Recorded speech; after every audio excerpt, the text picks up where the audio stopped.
Anybody in there? Can you see me? Yeah. Yeah. Getting ready for some movie reviewage tonight, guys. Got a bottle cap opener. Got a Coca-Cola here. Gonna have at it.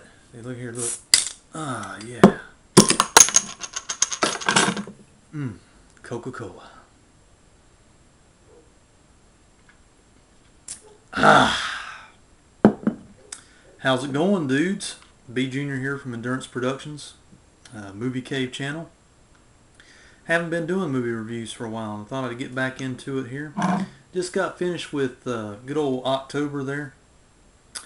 Doing a bunch of movie watching updates and Halloween atmosphere going on there.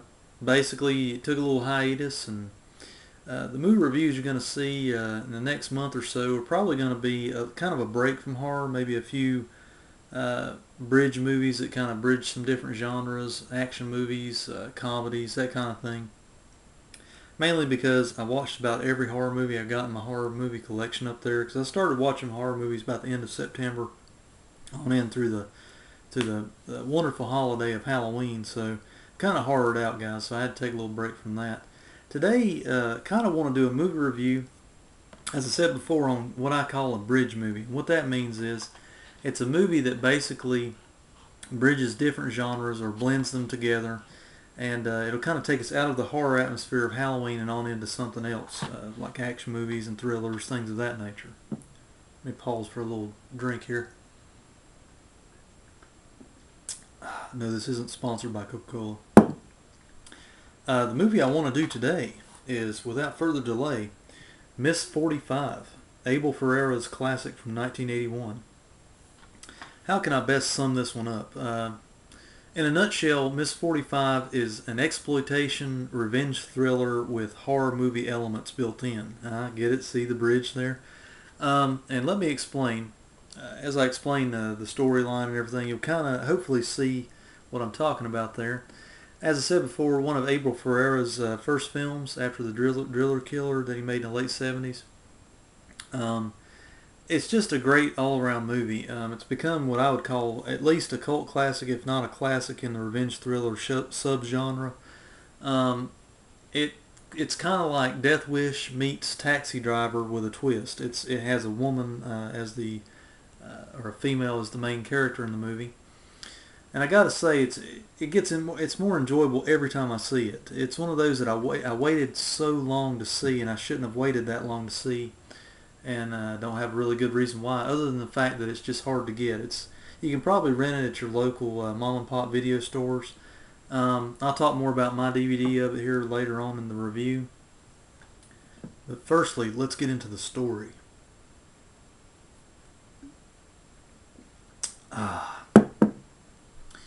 The story of Ms.45, and let me digress for a second. This is going to be spoiler laden, so if you haven't seen this movie before, probably want to go watch it and come back and watch the review. It's fine. If not, rock on. The story of Ms.45 centers around a mute seamstress lady who works at a fashion shop in good old New York City. Aptly filmed by or directed by Abel Ferrara, who always seems to find the sleaziest side of New York City or an urban atmosphere that he can in his movies. So expect that good Abel Ferrara feeling to the movie, the seediness, the sleaziness of the streets, atmosphere, everything. The characters are just street driven. You know, it's just the embodiment of all urban atmosphere movies. Ms.45, there again, is about the mute girl who works at the seamstress shop that builds clothing for fashion shows and runway shows, that type of thing in New York City. It just basically starts out, she's walking home from work one day, and she gets violated by an attacker at gunpoint. If this isn't bad enough, it's just sort of like when it rains it pours or Murphy's Law ensues. She comes home to find that a burglar slash rapist, or whatever you want to call him, just an all-around assailant, lowlife, has already broken into her home right after she was violated on the streets. He takes it a step further and violates her again. But during this time, she manages to to subdue him, basically, and kill him in the process. He has in his possession a Colt 45 or a 45 caliber pistol, which she keeps and uses later in the film.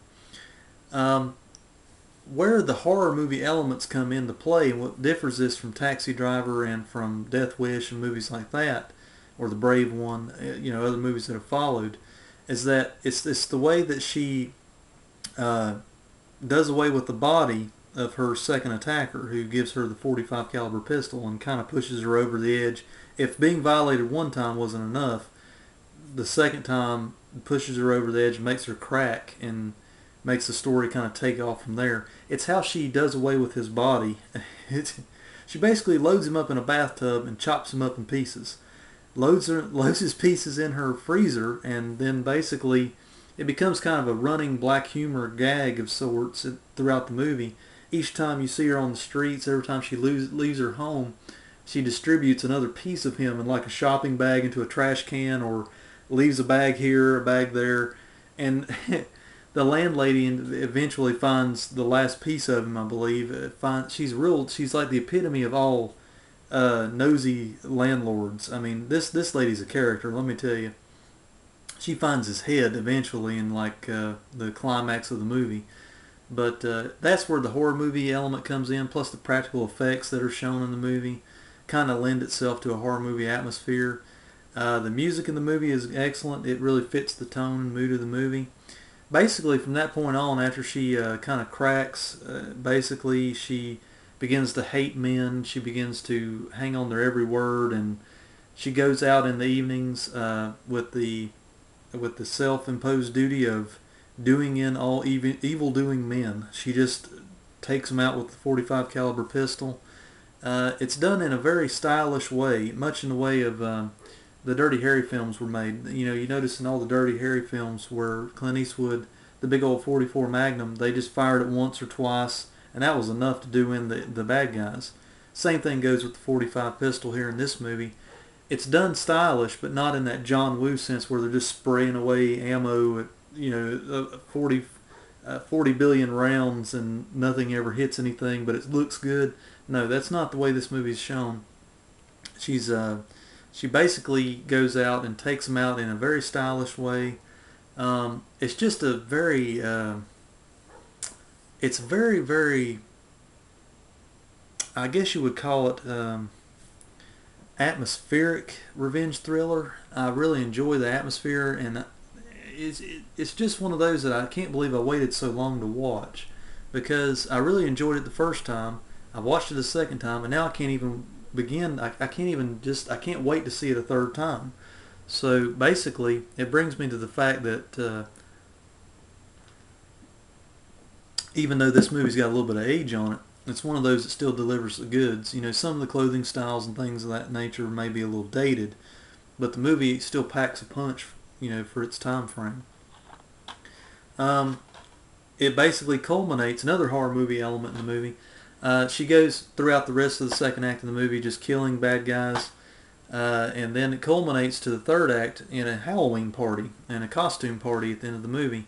Well, there again, that's why it just kind of feels like a horror movie that's dressed up like a revenge thriller. That's why I think it bridges the gap, much like Savage Streets and Taxi Driver, movies like that, where they just kind of meld those genres together. She dresses up as a nun at the end of the movie and basically takes out her boss, who's like this really chauvinistic guy. And I don't want to ruin even just the very ending of it for you, so you'll have to watch the ending to see how she ends up at the end of the movie. So I highly recommend this movie, guys, as far as the story goes. If you like Abel Ferrara films, Abel Ferrara is not my favorite director ever. I only like probably a select handful of his movies. I don't like everything the man's ever done. So if you're an Abel Ferrara nut, you definitely owe yourself to see this movie. If you like exploitation movies, if you're a horror movie fan, you might like this one as well. I'm going to go out on a limb here and say if you dig Taxi Driver, you're more than likely going to dig this one too. Let's talk about the DVD presentation, guys. That's where the major con comes in. This movie doesn't have a real good wide release on home video market yet. It has been released in import status, I believe, in a French version. It's a two-discer DVD.